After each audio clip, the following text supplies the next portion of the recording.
เอากับทักทายสวัสดีเนาะทุกคนเนาะยามเช้ามาเนี่ยโอ้ทุกคนเลยอากาศหนาวหลายทุกคนเลย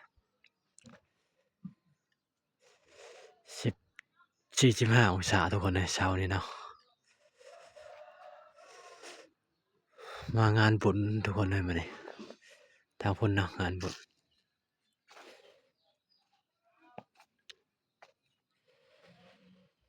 อากาศหนาวหลายเนาะ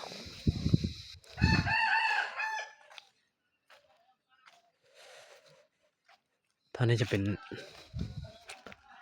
ห้วยทุกคนเท่านี้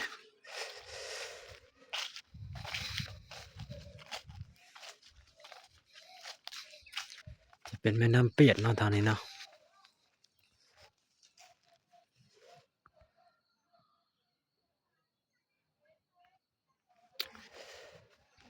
อันนี้จะเป็นเหล้าเขาเจ้าทุกคนเลยโอ้ใหญ่หลายทุกคนเลยประมาณนี้เนาะบ้านเฮือนเขาเจ้าก็ได้มางานบุญอยู่ไสบัวทองพี่น้องเลยโอ้อากาศหนาวหลายพี่น้องอยู่ไสบัวทองนะ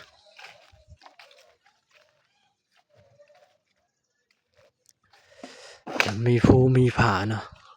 ล้อมรอบบ้านเลยทุกคนข้างนี้ก็จะเป็นผาเนาะโชว์ให้เบิ่งเลยกล้องบ่แจ้งบ่ได้พี่น้องเอ้ยขอโทษขออภัยหลายๆ